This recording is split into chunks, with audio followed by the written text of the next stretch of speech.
So a very warm welcome to everyone who has gathered here to listen to the 4th edition of the TaCT session brought to you by eWIT. I'm extremely honored and delighted to host this. My name is Soumya Mahadevan, and I'm a Joint Secretary at eWIT. I'm the COO of Exeter Premedia as well. We bring these TaCT sessions. TaCT stands for Talk and Conquer Together, as a way to bring women together to talk about issues that really matter to us women. And these sessions are meant to be interactive, conversational, engaging. So feel free to share your ideas, thoughts. We have accomplished women here who are here to share their own views and ideas. Today's topic is upskill and move up. Why did I pick up this topic, right? So as you glance up, as you look up at the corporate ladder, as you go into senior positions, the number of women that are there in the top rungs of the ladder, it's not very high. And we actually spoke about this in the last session of the TaCT, where it was titled Alone at the Top. But for a variety of reasons, men seem to be able to march ahead very easily. And a lot of women, they find themselves being left behind. Now, you can either sit here and cry about the state of affairs, or you can embrace upskilling. Women can embrace upskilling ourselves as a way of life and pave our own way to move up. Today, we are talking to two very accomplished women to hear their thoughts on how they upskilled themselves to chart their own course to the top.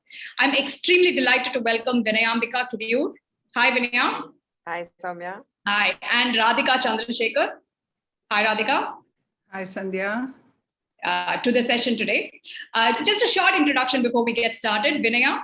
Vinaya is a former Senior Vice President and Healthcare Global Delivery Head at Cognizant.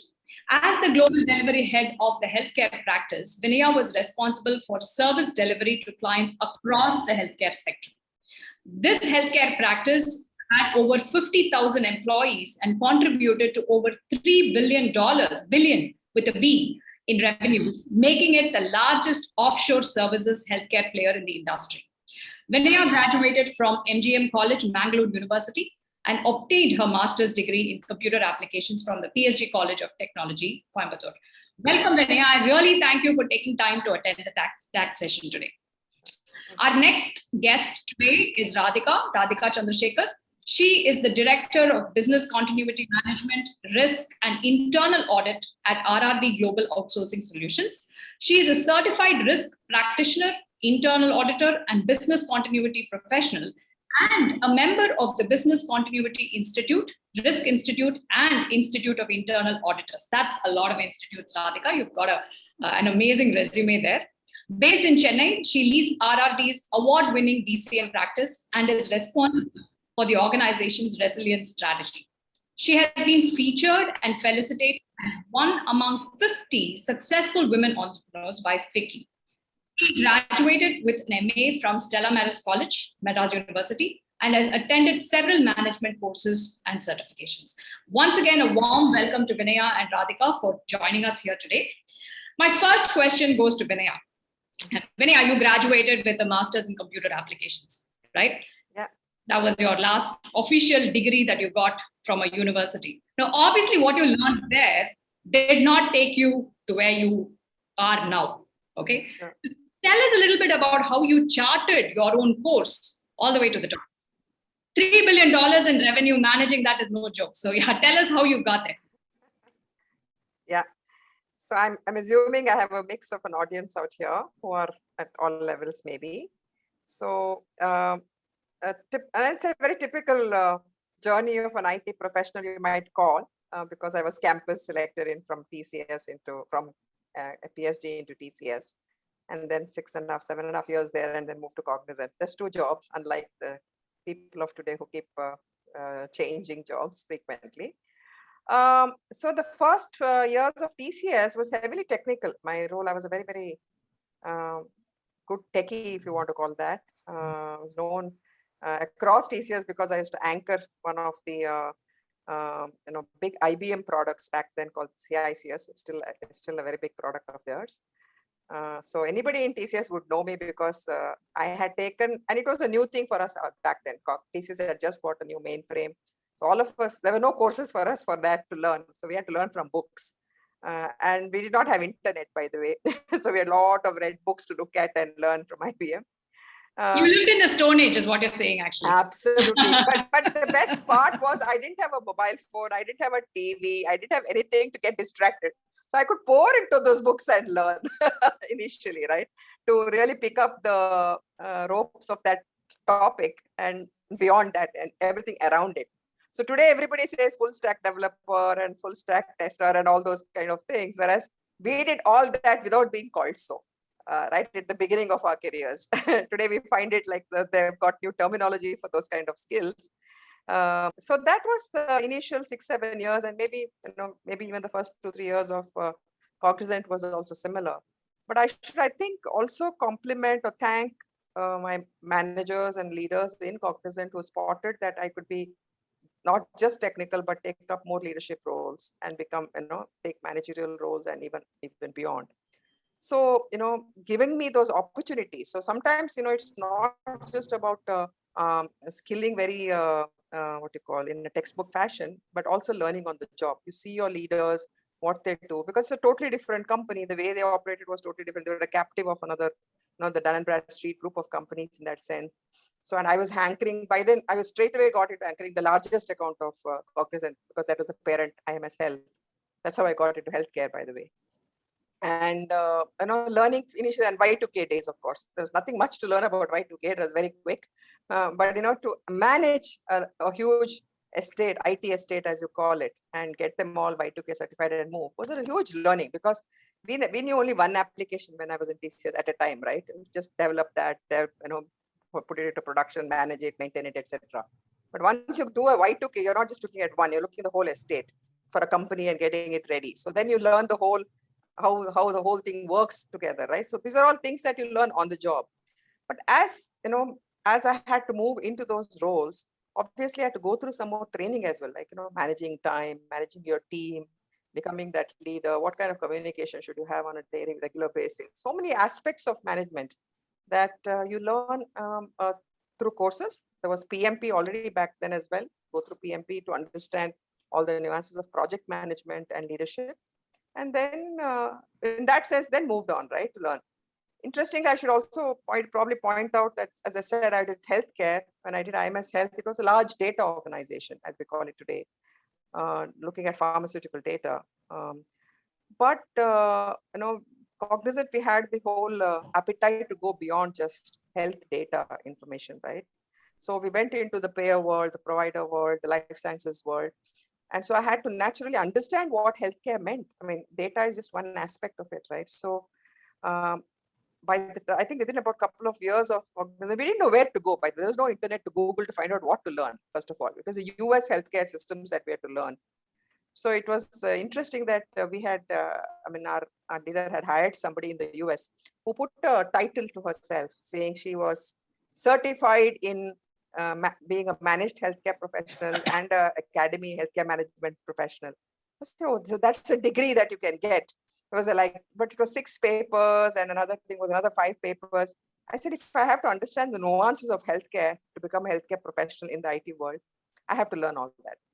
So I also went through the whole, if you see usually when I start my business cards, to put MH, PPA, that was something that I had to personally, I said, if I have to lead that practice, then I have to lead by example and learn that whole domain of healthcare, maybe textbook, and then look at what is being done in the companies with respect to the, you might call it the 101 of healthcare is what I could pick up from those books and certifications. And then added on what is happening through the IT estate of those, and how was it transforming to IT, from business to IT, right? Pick that all up and then led the teams to, work with clients and move forward. So that was the business aspect of my, additional learning, that upskilling that I had to do along the tech that I was already good at. And then after that, as I progressed in my career, taking on the whole leadership of healthcare was probably another 5-10 years, right? 5 to 8 years, maybe I took up the whole practice and grew it from, say, I think by the time I took over, it was 300 million or something to 3+ billion, almost 10 times that it had become, right? So for that, it's easy to say growth, number of people. It's like bean counting. Don't do that part. But look at what does that mean, right? When you say you're delivering for clients, you're dealing with the world's largest healthcare organizations. So you're talking to the CIOs of those companies, CEOs of those companies, maybe even CEOs who land up, they come here for visits or you go there and meet them. So you have to be at a level of knowledge of their business, of their systems, of everything around their competition, and that knowledge you have to pick up. That's not in textbooks, right? You have to have the appetite to look up all these companies, see what they are doing, how are they in the media, what are they being called out for? Are they doing well? Are they being called out for wrong things? Because in healthcare companies, a lot of wrong things also that happen, right? They don't pay their claims, they have fights with their members, with hospitals, etc. So all those things you have to have an appetite to pick up. So whichever area that you're trying to be in as a business leader or a delivery leader or whatever, pick up the whole knowledge in and around what you learn so that you sound credible in front of your clients, in front of your teams, in front of your members. Because when you're leaders, for example, you're conducting a huge town hall, everybody asks you questions on the fly. I mean, of course, we give opportunity to give anonymous questions and pick those and answer. We also allow people to ask you some things on the fly, on the stage there, right? So unless you're knowledgeable, you really can't respond. You always can't go and say, I'll come back to you later, right? Then you don't look like a good leader. You keep saying that. So maybe for one question, you can say that, but for the rest of them, you have to be able to answer, which means you have to have that knowledge. So you have to pick up all this, leadership skills, the whole aspect of every aspect of the business that you're doing, right? They will want to know why are we not growing this quarter? Or why did we grow well the previous quarter? So many questions our associates used to ask, and we had to answer all that. So which means you had to have good communication skills to even convince them that what we're doing is the right thing. Emotionally be able to understand why they're asking this question, because they probably are just worried about their jobs, and that's why they're asking that question, right? So figuring out all those things and charting that course throughout.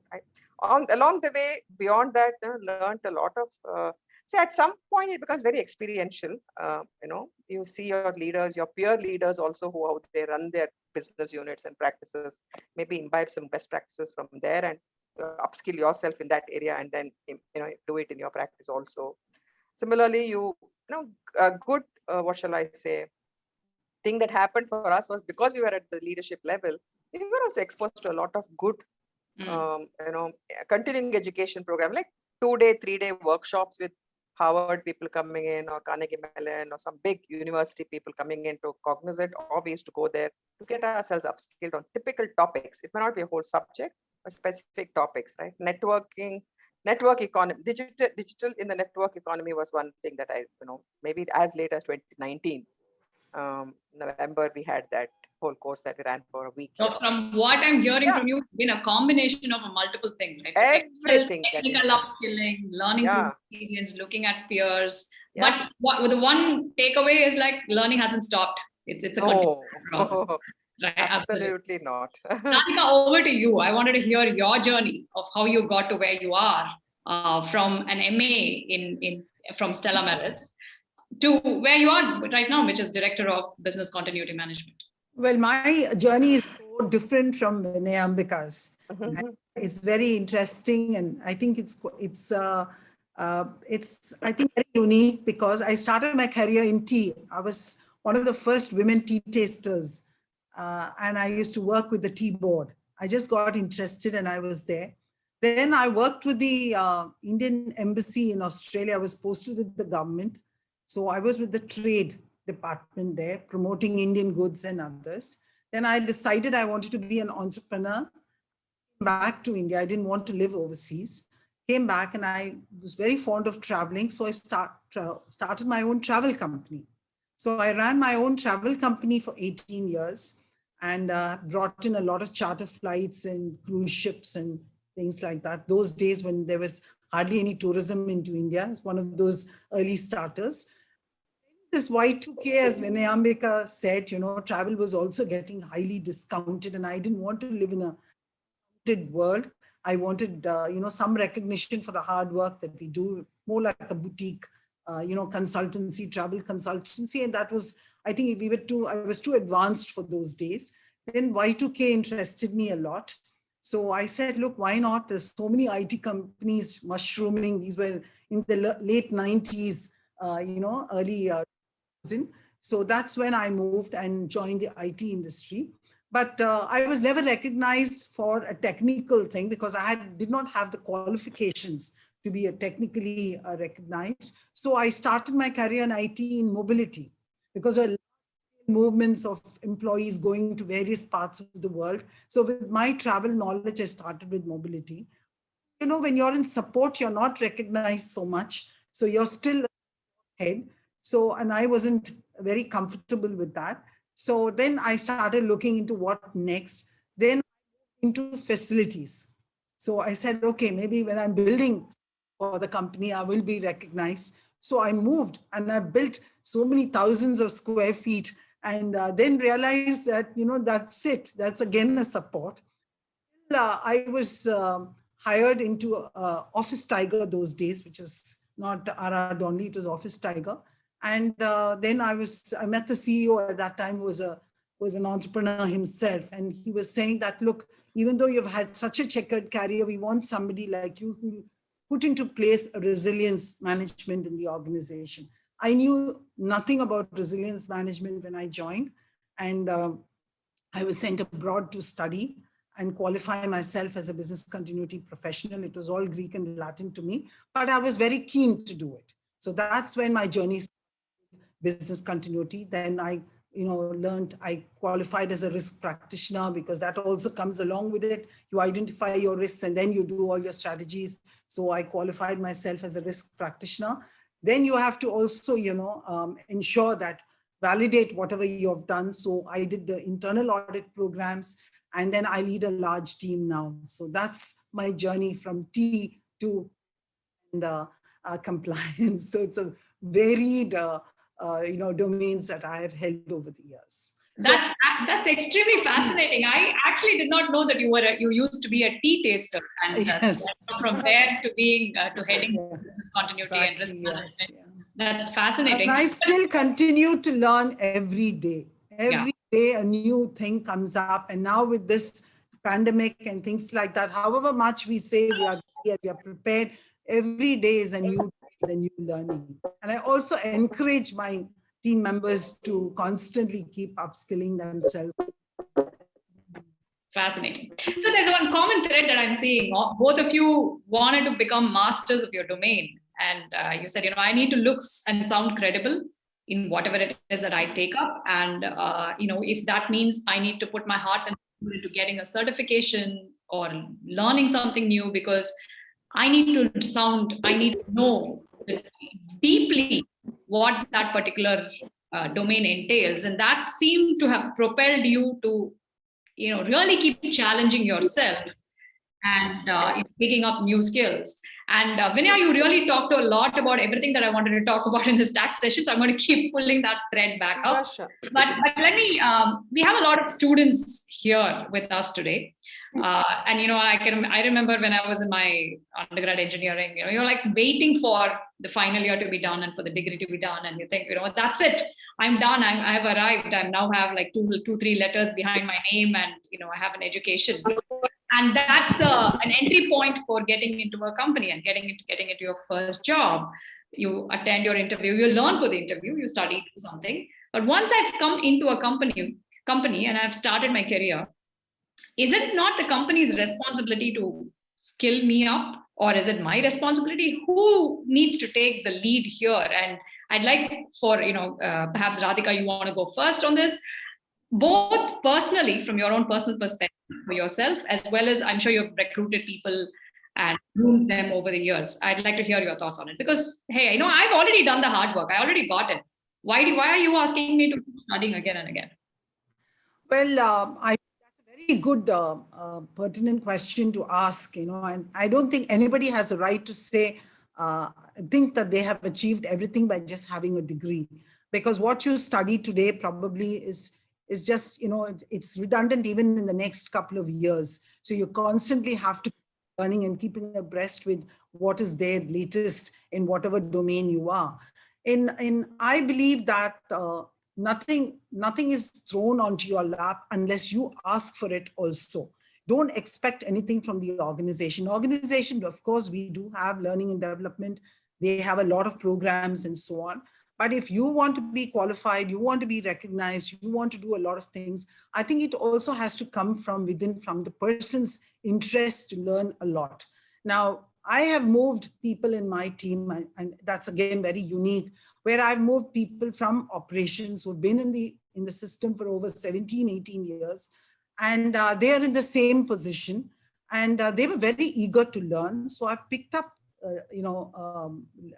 most women managers, and I have trained training that they were willing to take, and they have been qualified, and today they are so so motivated because they deal directly with clients, because they are well equipped, well skilled. So I think it is up to us. It is also 80% from the person wanting to learn, and 20% maybe what is the job, which probably the organization will do it.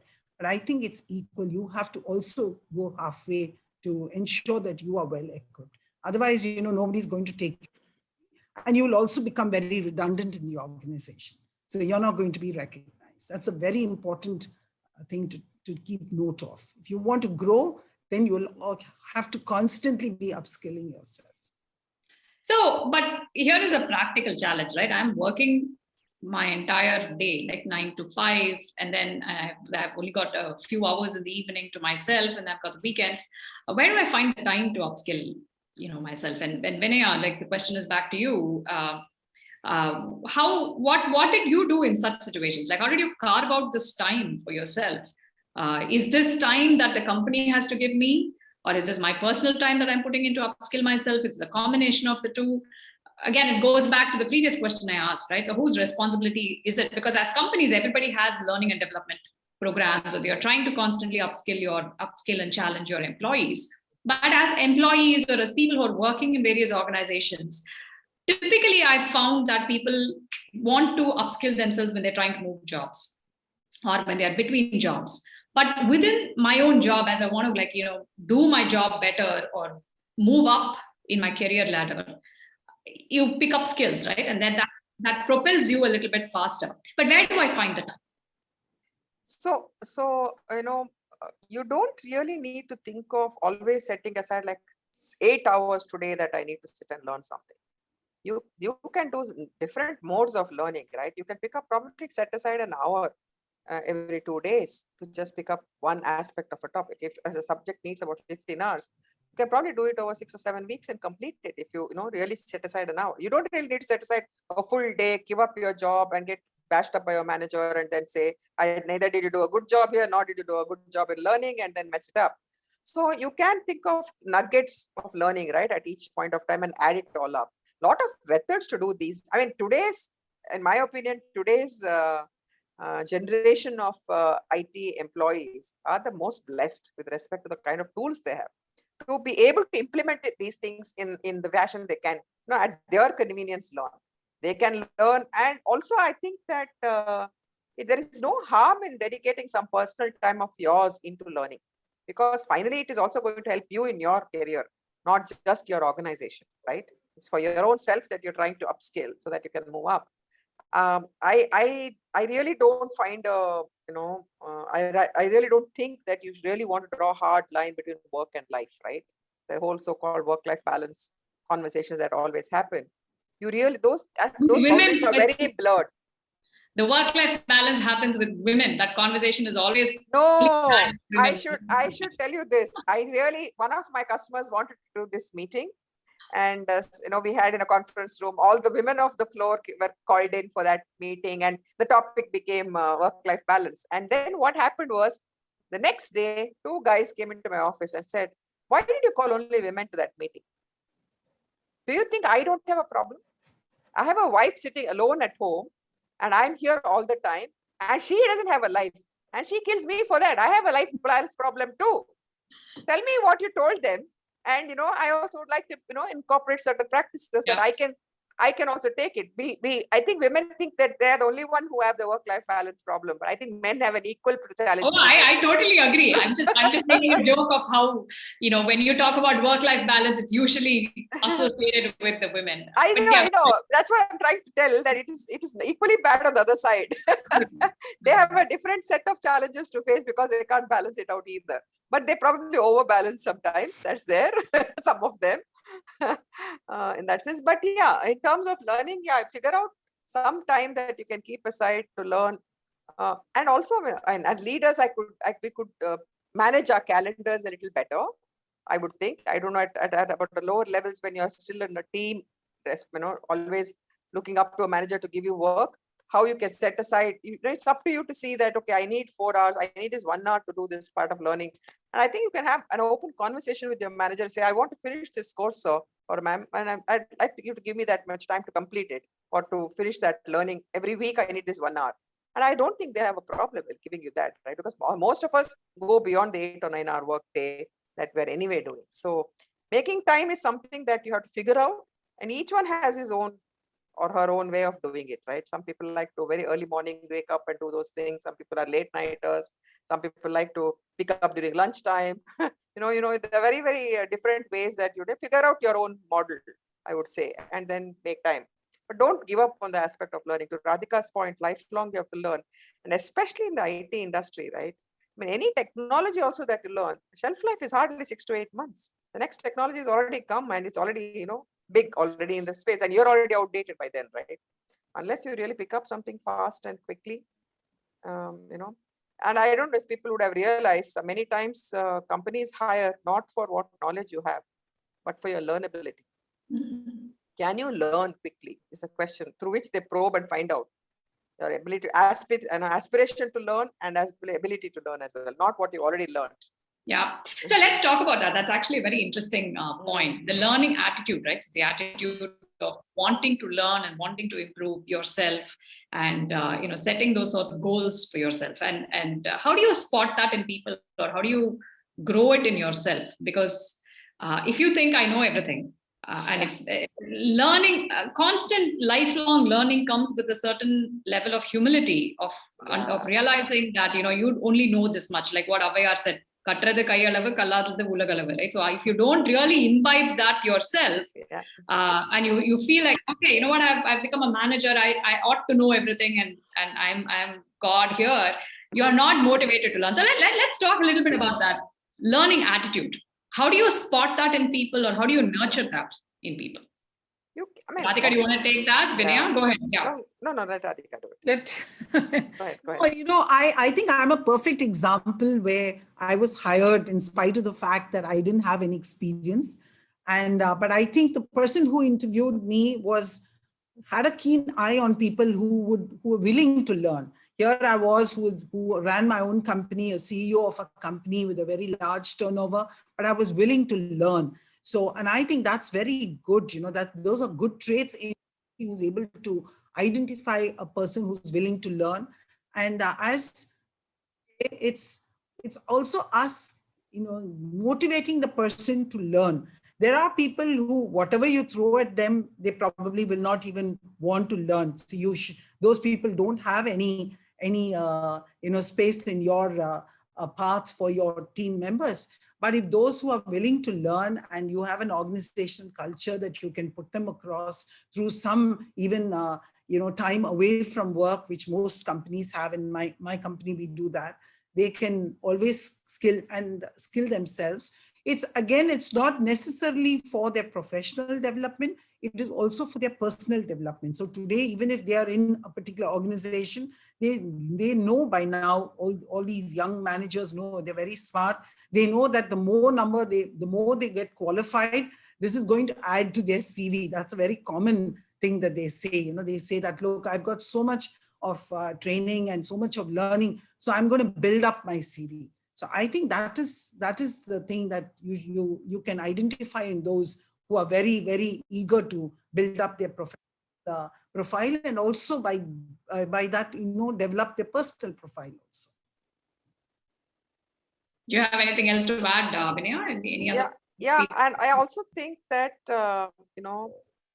some amount of while specialization is great, and everybody has to have specialization in some area, you also have, they call it the T skill model, right? Where you have to be having some amount of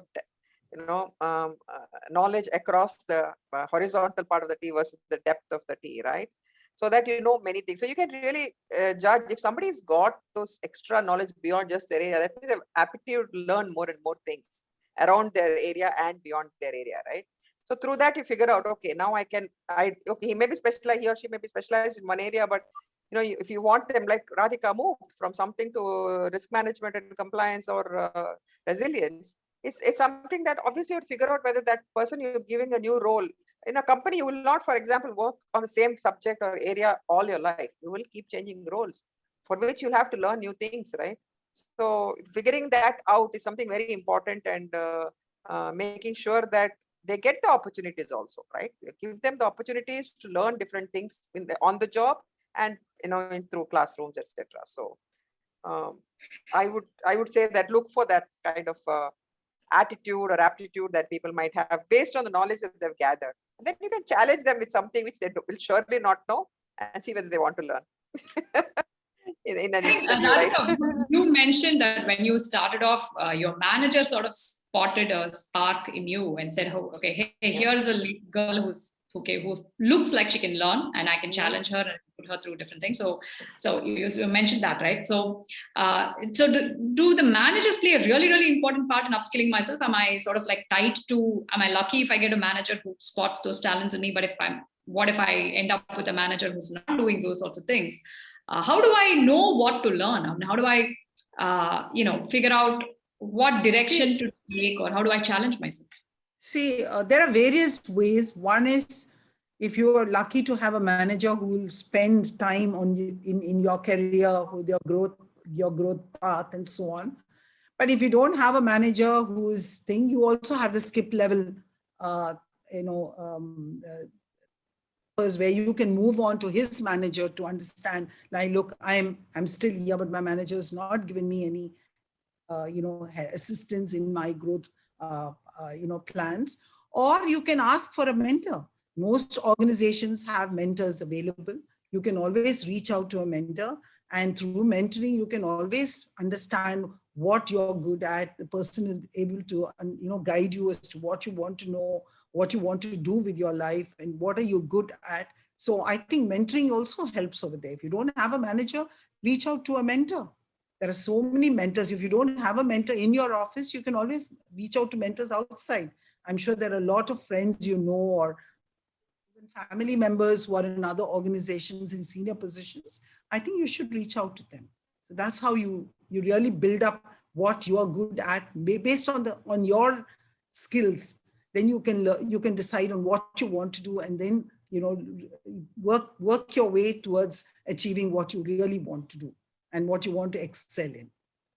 Any examples of a manager or a mentor that comes to your mind, Vinaya, that kind of helped you, showed you what you ought to learn? See, when I joined in Cognizant, in TCS itself, the current CTO, Anant, was my boss for almost 4 years, and he gave me so many opportunities to build that technical area of depth expertise in CICS, as I said. So there was a huge amount of learning that happened from there, and opportunities that I got to execute from the learning that I had, right? In Cognizant, I should say that my second manager, I would say, because I was in a short window for one engagement and then moved. That manager was certainly very, very, he was, I think, already a director by then or something like that. He had, he obviously had the knack of, and I think I should compliment him or remember that he was extremely successful in mentoring a lot of women leaders of the organization. He had that knack to figure out. And I think there was a lot of course, communication is certainly a very big aspect of leadership, right? Your ability to communicate freely, comfortably, and decisively, assertively, etc. So if the moment they see all that, they know that these people can take the extra step of becoming leaders. So certainly, one of my immediate manager at that time was somebody whom I had, a lot of respect, and continues to do that. I think was one of those leaders who had maximum number of good women reportees, who hired a lot of good women as well into the organization throughout, right? I do want to point out that, like organization. I just wanted to one more. So when you're a newcomer into an organization, it's not easy. While of course the managers and your leaders will quickly find out or can make out to some extent, there are enough methods also that are, that give them those insights. Like in Cognizant, we used to have this employee satisfaction survey equivalent, right? Which is like the BES, which used to rate managers. It was from bottom up, right? So if you are a team of 10 or more, and all of them rate, and it cascades all the way up to the CEO, you get, and you're on about 9 or 10 attributes. right? Including your leadership style, strategic vision, or whatever, all about 9 or 10 things. And each of them get from a negative to a most positive, and then you get. So first time when you get rated like that, and your manager sees that, it kind of validates or vindicates their point that so and so is good or bad or whatever, or needs some tuning in this area, etc. Right? So in that way, they can also find out. There will be tools in the industry. HR would have all those tools, help you figure out whether some people need what kind of, and maybe fine tune the areas they're weak at, right? It's not that you can completely you'll be perfect in all the 9 attributes. You'll be good at 3 or 4, you may be average and medium, and then worse, very bad in 1 or 2, right? So you need to be, shaped up and tuned, fine tuned to become that full-fledged leader later. Now, let me ask you a question, actually, also personally, right? So I've not been in any of such large organizations that the two of you are representing here. Having always been in a smaller organization and now running my own organization right now, I am my own mentor, right? So I don't have anybody else in my organization that I look up to. I think that's where organizations like eWIT can play a huge part, where you can seek out mentors from outside. Have there been, situations where you have looked out for mentors outside in another network who have given you a different perspective? It need not have been a formal mentoring, but who have given you a different perspective and have said, and that has kind of motivated you to go, either learn something, or have you provided mentorship to other, women or otherwise to people who are not from within your own, company? I don't know, Radhika, if you have something immediate. I have mentored within the organization and continue to mentor within the organization, which I enjoy mostly because I love interacting with the young managers and they're always eager to learn. I've also mentored a couple of people outside my organization, and I have reached out also to some CEOs who are not in this industry itself, but in different industries, to understand how else one can do better personally in development. So it's a constant interaction. I mean, if you are eager to learn from others and you observe other leaders, respect a lot, I think it's a lot useful to interact with them more in a dialogue manner rather than in a mentoring. So that's what I've done on, good conversations, long conversations. But I regularly mentor our own managers. That's likewise, yeah. Likewise, Soumya, within the organization, a lot of, and I should also point out, it doesn't mean that we only mentor women. There are across the board, across the board, our teams have got, we being lesser at the top, there is even across our teams also will have a similar proportion, right? There are more men than women that you will have in your team. In that sense. So you obviously you cannot be, partial to some and not to the others. So we actually have a mix of people whom we. The reason I wanted to ask that particular question is that, I think seeking out mentors could be a great way to actually expose yourself to what other skills you can gain. And mentors need not always be your manager. It could be somebody else. It could be the skip level that you mentioned in a larger organization, but it could also be somebody from outside a network. It's also, sorry to interrupt here, it's also, you learn a lot from your mentees. Yeah, absolutely. That's a big gift as well, because sometimes you come to realize that you've learned a lot from them as well. Absolutely. If Ratan Tata can have a teenage guy and then maybe just finished his degree as his reverse mentor, as whatever they call it, you can imagine, right? At this age, he's seeking out a mentor who is so young. Who is using his knowledge as a kid, whoever, as his. It is very impressive. So I think, you need to create that whole across different. So, different things as leaders, we have, I used to do things like, we used to call it brown bag lunches, but where, how you engage with the teams or find out from them what kind of things they are facing or what they want to do, right? Sometimes as a leader as you said, 50,000 people or something, you can't reach out to every single person one-on-one. It's impossible. But you put certain criteria to meet people every month once in some facility somewhere, go have lunch with them. They bring their own lunch or you give them some lunch and then discuss a most important topic that's running through their minds. And then you figure out who are those people who may need good mentors. They tag them to mentors, or you yourself can mentor them, and figure out what needs to be done beyond. That's where you spot, because every day you can't have interaction with all the leaders, all the team members in your organization, right? In your business unit, you have to figure out ways to reach out and get to connect with the different parts of the organization that you are in, and figure out where they are, and pick up those good guys who can then be your future leaders. Yeah, absolutely. And I think that's a perfect segue into my next question here, because when we talk about upskilling, you typically think about certification courses, PMP certification, green belt, black belt, but formal certification courses that you said, like you said, Radhika, padding up your CV. You start adding these lines at the bottom of your CV. I mean, this is what comes to our mind when we talk about upskilling most of the time, right? And that's the easier part, because that's a technical skill you want to acquire, register for a course, pay up, take the certification exam, finish it, put that on your resume. So that's the easier way to actually upskill yourself. But that's not it, right? There's a lot of aspects to upskilling yourself. It could be your leadership skills, your communication skills, your interpersonal skills, how you deal with difficult situations, how do you deal with emotional situations as you grow up in your career, so to speak, right? So what are some of the unconventional ways in which you have, say, learned these skills, and that you would recommend for all of our audience here? Like, what are some of the things that you feel like women or our audience here should absolutely spend some time doing? Who wants to take it? Yeah, Radhika? I can as well. No, I'll take it. So I certainly think, as you said, bookish knowledge is one aspect of learning and upskilling, but there's so many things you learn from each other, right? So keep out some time for networking, right?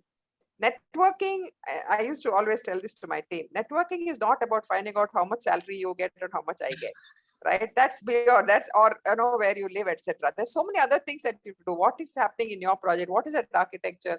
Who designed it? How did you learn? Why did you change the change? Say, for example, you learned some subject, some architecture-based area that you learned for your project. And with it, these projects run for 2-3 years, but after about 9 to 12 months, the architecture changes because client changed something. So your whole new thing you have to learn again.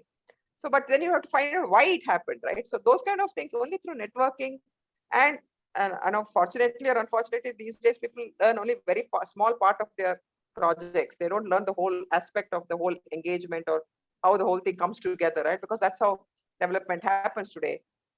But figuring out only when you network with your extended teams, with your whole client organizations, other teams, or beyond in your practice or in the company, will you start learning what's happening in the organization? Who are those leaders you can go seek out to? Because who are the ones who are receptive, or who are receptive to your conversations and want to guide you? All those things you can only find out through informal channels. There are no formal written channels saying, Ambika is the one whom you can reach out to for doing these things. Radhika is somebody who can reach. Nobody will say that. You have to figure that out. Radhika is good in resilience, and she's learned so many other things along with it. So if you want to learn something, go pick her brain for something else, right? So these all come from informal channels that in the organization, keep your eyes out. Most organizations are very, very well equipped with respect to having their own internal social media. And in that social media, don't talk about confessions and other things that you see on Facebook. But there are a lot of nice things about the companies that you can actually see, that you can get to read and understand as well. So, Radhika, do you have anything else to add here? Yeah, I agree with that. You see, it's also if you want to really do something over and above what technical qualifications that you have. Earlier, of course, you used to go for sessions. You had to find the time to go. But I think in these last 2 years during the pandemic, the best thing that could have happened is online learning. There are so many webinars. I can, I have never enjoyed it so much. I enjoyed it the last 2 years. I have never had the opportunity to join Reuters or Wall Street Journal's, interactive sessions. They are so informative and so helpful. At least in work, I find them very useful. So always look around. And then once you start going 1-2 of these, you automatically get dumps into your mailbox, saying this is available. That's you're spoiled for choice. And You don't spend also. It's all complementary and you've got so much available. And every organization, as Vinayambika says, the learning and development team have got so many programs, soft skill programs, customer services. So you don't necessarily have to be totally qualified in technical qualification, but you should also learn how to handle your customers' query, how to answer, how to handle a difficult situation, how to handle an irate customer. All those nuances, you have to really do skill training. And there are enormous number of courses available within the organization and externally. And as I think up the ladder, you can also look at external programs, other institutes having, and everything can be done even online these days, and you don't even have to travel anywhere. So there's plenty available. Yeah, so in my own career, I think one of the avenues through which I'm getting a lot of leadership lessons by reading books and being part of some book clubs where we actually discuss, read leadership related books and discuss that. But that's been a great way to network with the people and a great way to kind of learn new concepts and go back and apply it to your own businesses back. I wanted to ask, both of you, if you can share any stories of people that you've mentored who have, grown from where they started to, kind of where they ended up, similar to yourself, where they have been able to, add on to their experience with either some skills that they acquired or new certifications that they did, but that kind of propelled themselves to it. And it doesn't have to be just women, but I wanted to hear if you have any stories that you can share, perhaps of people that you have mentored who just really hit it out of the ballpark. I can give you an example because as I mentioned earlier, I do not hire outside the organization. I hire within the organization. So they're all intra-transferees that I get. I have, seen about 2-3 women managers, and I focus more on women because I need to balance it in my team. So I've had this particular, colleague whom I mentored, and she was sitting in the same position. I do not know for what reason, but in the same position.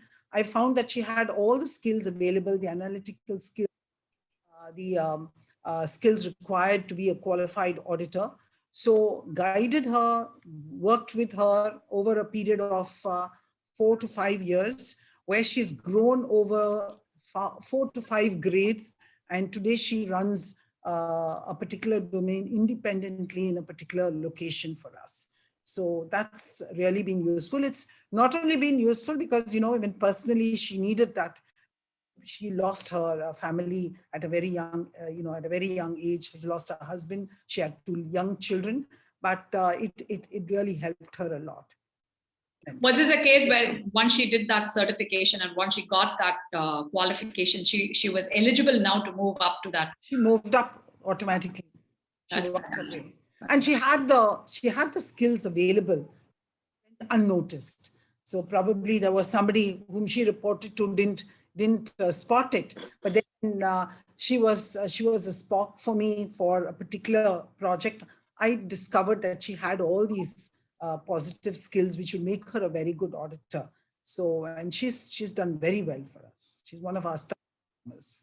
That's so a real actually just to add to that point that Radhika just said, I think women, being women in that sense, are kind of hesitant to ask for roles, unlike the men.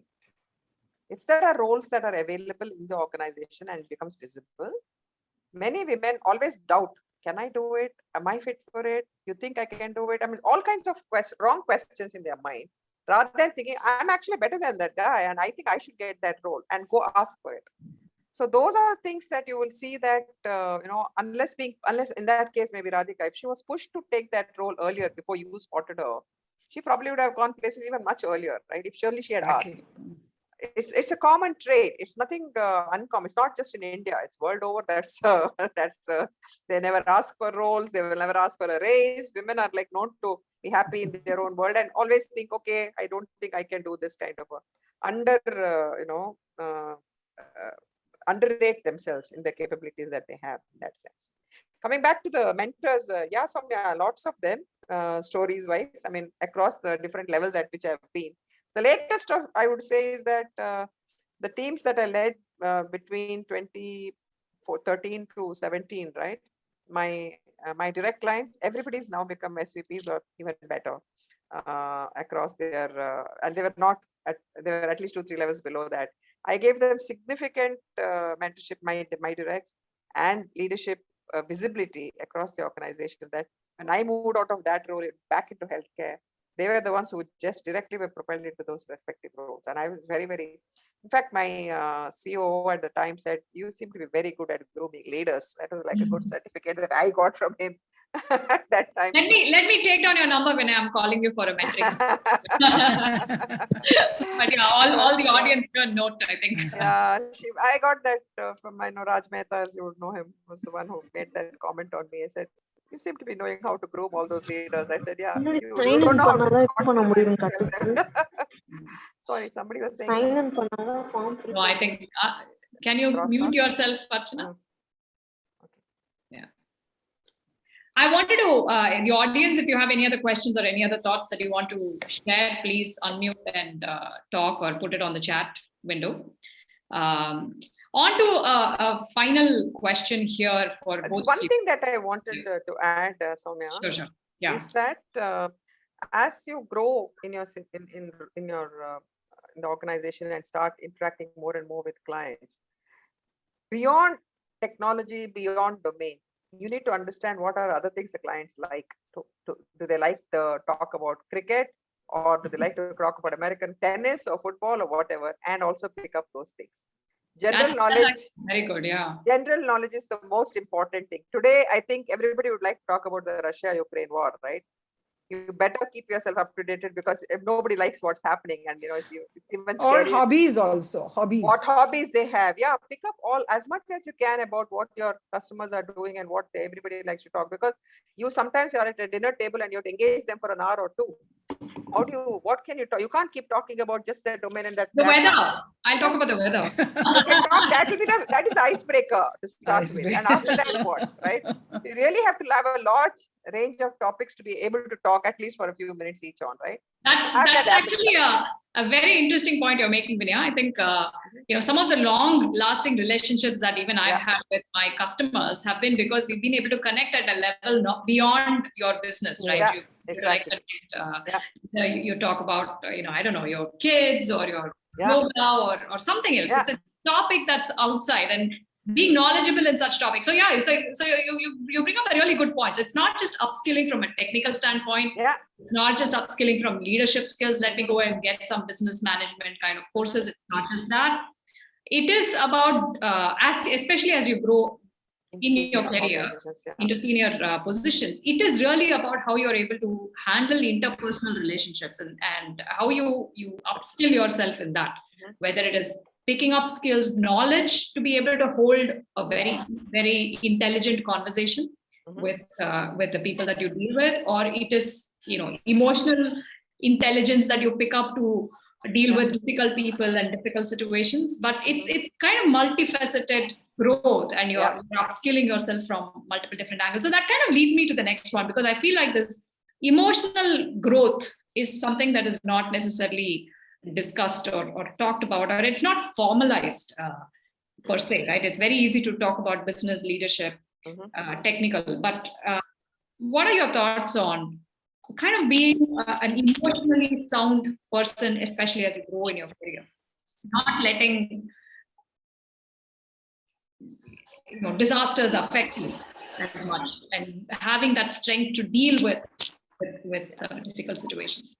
Where do you pick up that? It's over time. Sorry.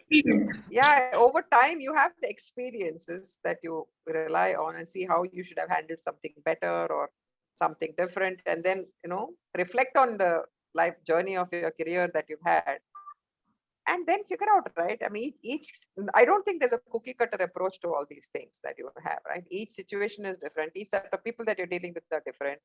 So you have, and is it an American or is it an Indian? Whom are you talking to? Figure out their context, how context rich they are or not, and then work accordingly. Or your own teams, right? we know the teams that are here. How do they work? I mean, your teams are also now very disparate in terms of nationalities because they're all over the world. So each team, how do you manage with all of them and figure out, the thing?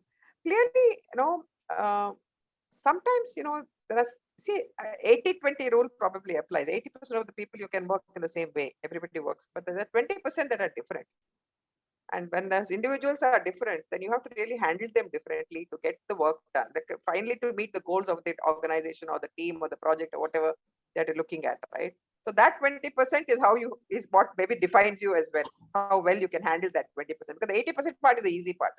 The 20% is what is the difficult part that you will be looking at, right? So some amount of, if you are able, I mean, if people have done psychology and, clinical counseling and those kinds of things, are good as their hobbies they had and they did that and all that, they can easily spot.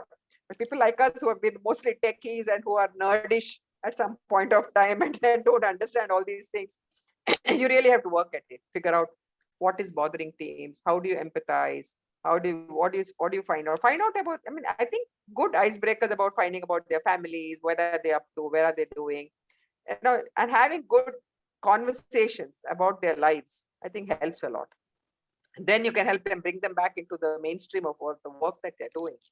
And see, I remember this, somebody in one of our teams he was really, to a point about mental health training that you were speaking about, Radhika.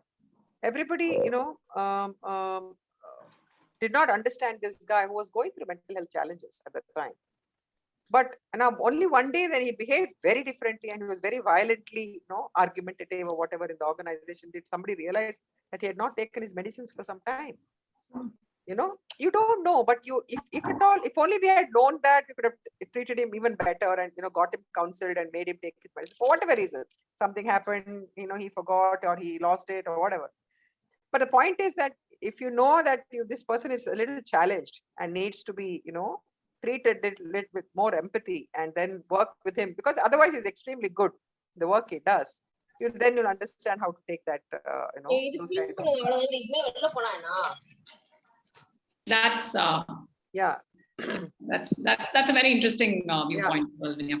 I would like to, I think we're nearing the end of the hour. I don't know if Radhika had to add something to that. Yeah, Radhika, do you have any points to add? Yeah, I think, today in today's world, when we handle people across geographies, across cultures, across levels, we need to have more empathy. We need to be sensitized, have that maturity, a little bit of caring. Can't be, you need to give space and accept it. So it needs a lot of tact. So that comes with time, that comes with experience. You can't get it overnight. And it also is within you if you're that kind of a person. Otherwise, you really need to work on it. When Ambika said, one really definitely has to work on it. So, you have to be very, very sensitized to handling it. Not only that, with all these diversities and inclusivity. So one has to really be, think before you even talk. Not anybody, and be humble. Yeah, and the other helps you a lot. Yeah, one more aspect is many of us now are in companies that are merged, acquired, so many different things that happen about with respect to the M&A situation. That within a company you have multiple cultures of different companies sitting out there. You can't homogenize it all together into one company overnight. It doesn't happen. Those pockets still remain. So that time when you interact with, and then you all become one team, but you're in multiple cultures. It's like having multiple nationalities on your team or different countries and different people, right? It's exactly the same issue, but you have to figure out how to handle and understand those cultures as well to deal with such people in the teams, right? So it is getting more and more complex as anybody would expect. Nobody's saying it's an easy thing, but yeah, you'll have to just work at it. To Radhika's point. So lifelong learning. Yeah, absolutely. Multifaceted learning. It's not just technical learning to upskill yourself. It is leadership, communication, presentation, empathy, psychological awareness about yourself and about the people around you. Curiosity. I think it's at the end of the day, I think what it is. Don't lose that natural curiosity, right? So always be curious. And if you constantly want to keep challenging yourself, and like you said, Vinaya, it was quite amazing. It's not just upskilling yourself you need to be good at general knowledge as well. You need Yeah. to know what's happening in the world if you're as you're growing in your career. So a lot of great points, and I loved this conversation. Thank you so much, Vinaya and Radhika. I would like to invite Uma, president of eWIT, to share your thoughts as well. Uma, I mean, you being an amazing leader yourself, share your thoughts as well as, you know, if you can deliver the vote of thanks to our accomplished speakers here today. You're on mute, Uma.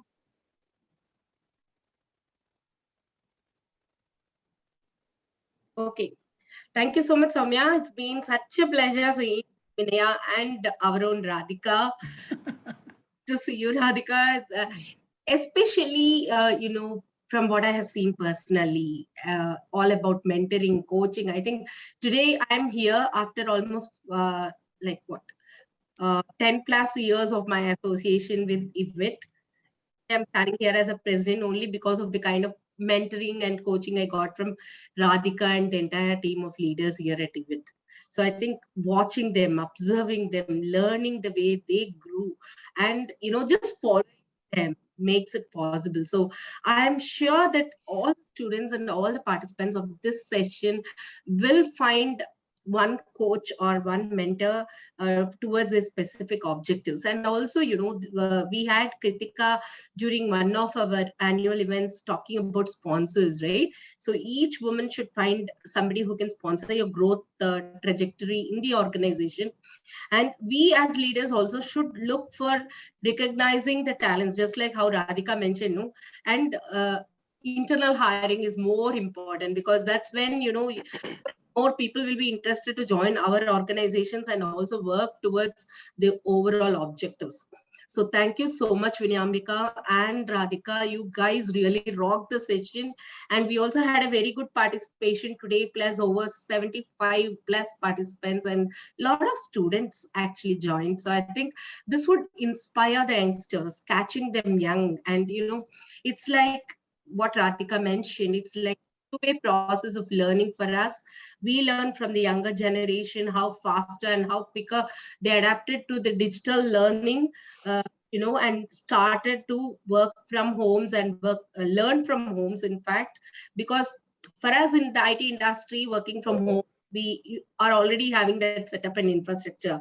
But for the universities, academicians, schools, kindergarten kids to overnight switch over to something and working online and putting up with it and getting into a hybrid way of work and still learning. I think what is the reason for all of us to not learn sitting at our homes now? So I think learning and trying hard to come to the top is in nobody's hands, but in each of the women here.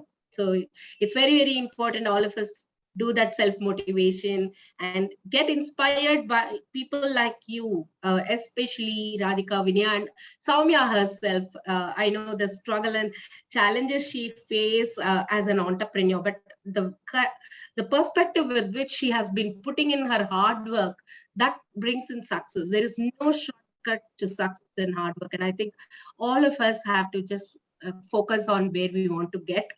And that's what this whole session has contributed today to. So thank you so much. And we at eWIT are very privileged and honored to have you both today, and looking forward for a personal interaction very soon when things become better. And I know, Radhika, we are yet to catch up for a lunch meeting with all of us. And I definitely would love to have Vinaya also joining us. Please do come. So. And we are having our Women's Day session in STPI on March of 8th March between 3 to 6. So please do come to STPI in Taramani, Chennai, and enjoy the sessions that we have lined up. And looking forward for a great time. Wishing you all a very happy Women's Day coming up very shortly. And thank you. Thank you once again, Soumya, for pulling up one another great session of TaCT. This is together we converse and bring things and insights to the table. So thank you once again, Soumya, for a wonderful session, and Ambika for all your coordination and interactions with the participants. So I think thanks to each one of the participants here today, because you are the people who are making the difference in the journey of eWIT. So thank you so much, and have a nice weekend when you get there. Bye for now. Thank you. Thank you.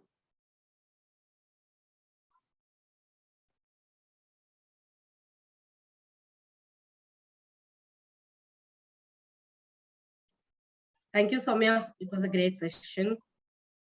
Thanks, Uma. Thanks.